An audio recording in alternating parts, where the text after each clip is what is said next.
எல்லாருக்கும் நமஸ்காரம். இன்னைக்கு நம்மாழ்வாரிலே திருவாய்மொழியில் கோவில் திருவாய்மொழி பகுதியில் 7வது நூறில் 4வது பதிகத்தில், அதாவது 4வது 10 தான், 10 பாட்டு சேர்ந்தது ஒரு பதிகம், ஞாபகம் வச்சுக்கோம். 4வது பதிகத்தில் 3வது பாட்டு. இந்த பாட்டில் வந்து ரொம்ப அழகாக எத்தனை கொண்டுருக்காருன்னு பாருங்க. இதை சொல்லும் போதே உங்களுக்கு தெரியும் இதில் எத்தனை கொண்டுருக்காருன்றதை பார்த்துக்கோ. நம்மாழ்வார் அப்போ நம்மாழ்வார் வந்து ஒரு இடத்துலையே அசையாமல் இருந்தவர், ஒரு இடத்துல இருந்து அசையாத இருந்து பாட்டு பாடினவர். எவ்வளோ விஷயங்களை தெரிஞ்சு சொல்லியிருக்காரு அவர். அதை பாருங்க, சொல்கிறேன் பாருங்க, பாட்டு சொல்ல பாருங்க. நான்றில் 7 மண்ணும் தானத்தவே, பின்னும் நான்றில் 7 மலை தானத்தவே, பின்னும் நான்றில் 7 கடல் தானத்தவே, அப்பன் ஊன்றி இழந்து எயிற்றில் கொண்ட நாளே. நான்றில் 7 மண்ணும் தானத்தவே, பின்னும் நான்றில் 7 மலை தானத்தவே, பின்னும் நான்றில் 7 கடல் தானத்தவே, அப்பன் ஊன்றி இழந்து எயிற்றில் கொண்ட நாளே. ஒரு பாட்டு. இந்த பாட்டை வந்து இதனோட அர்த்தம் பாருங்க. நான்றில்ன்றது வந்து நான்றுன்னா நழுவுது, அதாவது விலகிறது, வழுக்கின்னு போறது, அதுதான் நான்றில்ங்கிறது. நான்றுங்கிறது அதுதான். நான்று இல்லைன்னா நழுவுதல், இல்லாதன்னு அர்த்தம். நான்றில் இல்லாதன்னா இடம்பெயராமல் ஸ்திரமா இருக்கு அப்படின்றதுதான். நான்றில் 7 மண்ணும், பூலோகத்துல உள்ள 7 தீபங்கள். பூலோகத்தை வந்து அந்த காலத்துல வந்து தீபம்னு 7 தீபமா பிரிச்சிருந்தாங்க. 7 தீபமா பிரிச்சதுல நம்ம இருக்கிறது வந்து ஜம்பு தீபம். அதான் நீங்க அந்த தர்ப்பண மந்திரம் சொல்லும்போது கூட ஜம்பு தீபம், பாரத வருஷம், பரதக்கண்டே சொல்லுவோம். ஜம்பு தீபன்ற சொல்லுவோம். தீபம் என்ற தீபம்னா ஜம்பு தீபத்தில் இருக்கிறவான்னு அர்த்தம். முதல்ல 7 தீபமா பிரிக்கிறா, அப்புறம் தான் பாரத கண்டமா பிரியுது. அந்த 7 தீபத்துல 7 தீபங்கள். அதுல அந்த 7 தீபம் என்னென்னு சொல்றேன்னு கேட்டுக்கோ. இதையெல்லாம் அவர் எப்படி செஞ்சுட்டாருன்னே தெரியல. ஜம்பு தீபம், பிரகஷ் தீபம், சால்ம தீபம், சால்மல தீபம்னு பேரு, குகதீபம், கிரௌஞ்ச தீபம், சுவாக தீபம், புஷ்கா தீபம். இது வந்து 7 தீபங்கள். 7 தீபங்களோட பேரு. மண்ணுலகை 7 தீபங்களா பிரிச்சிருந்தா ஜம்பு தீபம், பிரக தீபம், சால்ம தீபம், புஷ்ப தீபம், கிரௌஞ்ச தீபம், சுவாக தீபம், புஷ்கர தீபம்னு 7 தீபமா பிரிச்சிருந்தா. அதான் 7 மண்ணும். அந்த 7 மண்ணுன்றது, அந்த 7 தீபத்தை தான் 7 மண்ணுன்றார். 7 மண்ணும் தானத்தவே. தானத்தவேன்னா ஸ்தானத்தவேன்றது தான் தானத்தவேன்னு தமிழில் சொல்கிறேன்.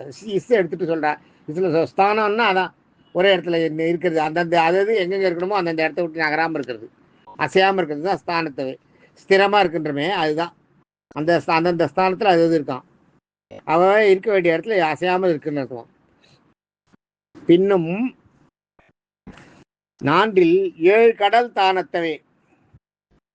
அதுக்கப்புறம் என்னன்னா, இதுக்கப்புறம் இந்த 7 ஜீவங்களுக்கு அப்புறம் 7 மலை தானத்தவை.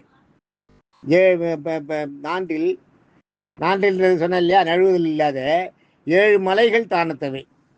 முதல்ல வந்து 7 மண்ணு தானத்தவை, பின்னும் நான்றில் 7 மலைகள் தானத்தவை. 7 மலைகள்ன்றது என்னென்னன்றது சொல்றேன் பாருங்க. 7 மலைகள் வந்து இந்த பூமியை சமநிலைப்படுத்த குலபர்வதங்கள்னுவா.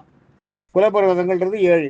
இந்த 7 தான் அவங்க மலைகள். குலபர்வதம்னா மலை, அதுதான் இங்கே சொல்றாரு. தமிழில் சொல்லணுன்றதா மலை. தானத்தை வேண்டது ஸ்தானத்தை அந்த இடத்த விட அசையாமல் இருக்கும் அந்த 7 மலையும். அது எந்த 7 மலைன்னு சொல்றேன்னு கேட்டுங்கோ.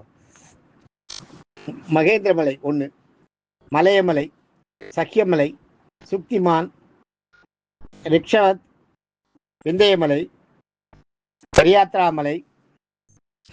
என்ன 7 மலை. இந்த 7 மலை என்னென்ன மலைன்னா மகேந்திரமலை, மலையமலை, சக்கியமலை, சுக்திமான், ரிஷிவத், விந்தியமலை, பரியாத்திரமலை. இந்த 7 மலைகளும் அது அதனோட இடத்துலயே இருக்கான் தானத்தவே. பின்னும் 7 கடல். நான்றில் 7 கடல் தானத்தவே. நான்றில்னா நழுவுதல் இல்லாத 7 கடல். திரவமாக இருந்தால் கூட நழுவலையா, அது அந்தந்த இடத்துலயே இருக்கான். அந்தந்த இடத்த விட்டு இடம் மாறலையாம். பூமியில் 7 கடல்கள். பூமியில் உள்ள 7 கடல்கள் என்னென்னு சொல்றாரு பாருங்க. லவணக்கடல்ன்றது உப்பு. அதான் நம்ம பார்க்குறோமே அந்த கடல் தான் உப்பு கடல். உப்பு கலந்து உப்பு தண்ணி கலந்துருக்கு, அதான் லவணம்னா உப்பு. உப்பு கடல், லவணக்கடல். திக்ஷு கடல்னு ஒன்று இருக்கான். சுநீர் கடல்னு சுத்த நீர் கடல் ஒன்று இருக்கான். தர்ப்பிக்கடல்ன்றது, தர்ப்பின்னா நெய். தற்பிக்கடல்னா நெய். முதல்ல வந்து லவணக்கடல்னா உப்பு. அடுத்தது இக்ஷு கடல்ன்றது கருப்பஞ்சாறு. இக்ஷுன்னா கரும்பு, கருப்பஞ்சாறு கலந்துருக்க கடலாம் இக்ஷு கடல். அடுத்தது சுரிநீர் கடல். சுரிநீர்னா கல். சுரிநீர்ன்றது ஆக்சுவலாக அந்த மது சோமபானன்னு வாழைய அதுதான். அந்த அந்த சோமபானங்களை கடலாம்.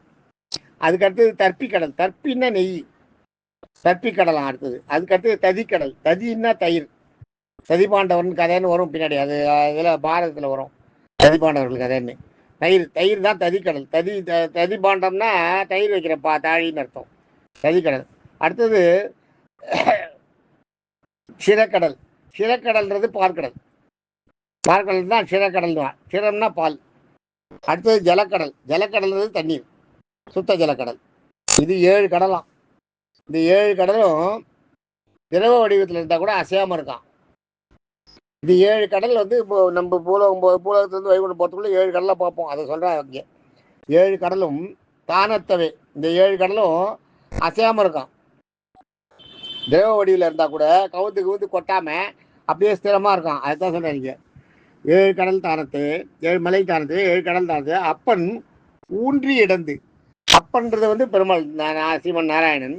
ஊன்றின்னா அந்த தன்னுடைய கோரப்பல் இருக்கு இல்லையா, ஒத்த கொம்பு இருக்கு இல்லையா, அந்த கொம்பால் ஊன்றி அந்த குத்தி வராக அவதாரத்தில் பூமாதேவி மேலே கொண்டு வரதுக்காக குத்தி கொண்டார் இல்லையா, அதை சொல்கிறீங்க. ஊன்றி இடந்து. இடந்துன்னா ஊன்றி எடுந்து, ஊன்றி எடுத்துன்னு அர்த்தம். இடந்து, ஊன்றி இடந்து. எயிற்றில். எயிறுன்னா பல்லு, ஞாபகம் வச்சுக்கோ. எயிறுன்னா பல்லு. எயிற்றில் கொண்ட நாள். அந்த ஒரு அந்த கோரப்பல்லால குத்தி தூக்கின்னு வந்தாரே, அதை சொல்றாரு இங்க. அதுதான் இங்க எயிற்றில் கொண்ட அந்த கோரப்பல்லால குத்தி பூமாதேவியை கொண்டு போய் அந்த இரண்யாட்சனை ஒழிச்சு வச்சிடறா இல்லையா, அதை கண்டுபிடிச்சி அந்த பூமாதேவியை மேலே கொண்டு வரான். இரண்யாட்சனை கொண்டு விடுறாரு. வராத அடுத்தது இரண்யாட்சனை கொண்டதுக்கு தான் இருக்கிறதுலே முதல்ல ரொம்ப குறுகிய டைம் இருக்கிற அவதாரம் வந்து, முதல்ல ரொம்ப கம்மியாக இருக்கிற அவதாரம் அவன் நரசிம்ம அவதாரம். 24 நிமிஷம் தானா, ஒரு நாளைக்கு தானா. ஒரு நாளைக்குள்ள தூணை உடச்ச உடனே வரார், தூண்லேருந்து வரார். வந்த உடனே இரணியனை கொள்றார். கொண்டுட்டு அவ்வளோதான், சாந்தமாயிடுறார். இவர் இரணியனை கொள்றது 5 நிமிஷத்துக்குள்ளே கொண்டு விடுறாரு. கொண்டுட்டு அந்த அந்த ஆவேசம் அடங்கலை.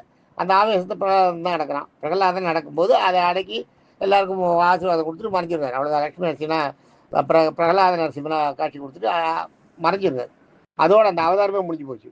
அதுக்கு அடுத்தது சின்ன அவதாரம் எதுன்னா வராக அவதாரம் தான். இந்த வராக அவதாரம் அதே மாதிரி தான். போய் அந்த இரண்யாட்சனை கொண்டார், பூமியை குத்தி மேலே கொண்டார், பூமாதேவியோட காட்சி கொடுத்தார், முடிஞ்சு போச்சு. அவ்வளோதான். அதுதான் இங்கே சொல்கிறாரு.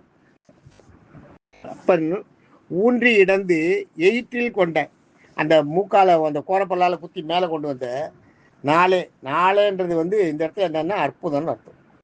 நாளேன்றது வந்து கொண்ட நாளே, அந்த அந்த அந்த அற்புதம்னு அர்த்தம். நாளேன்றதுக்கு வந்து அற்புதம்னு அர்த்தம். ஒரு இதை ஒரு சிறப்பான காரியத்தை செய்யும்போது அதனால் அதை நாள்னு அந்த காலத்தில்.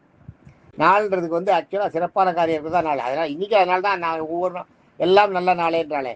நல்லன்றது வந்து சிறப்புன்றது ஒன்று தான். எல்லாம் நாளேன்னு தான் சொல்லணும். எல்லாம் நல்ல நாளேன்னு சொல்கிறேன். எல்லாம் நல்ல நாளே, எல்லா நாளும் நல்ல நாளேன்றாலே அது மாதிரி அந்த அந்த அவர் செய்த அந்த அற்புதம் நம்ம வந்து அற்புதத்தை நம்ம பார்த்தோம் அப்படின்றத இந்த 3வது பாட்டில் நான் சொல்கிறேன். நாளைக்கு 4வது பாட்டு பார்ப்போம். தேங்க்யூ.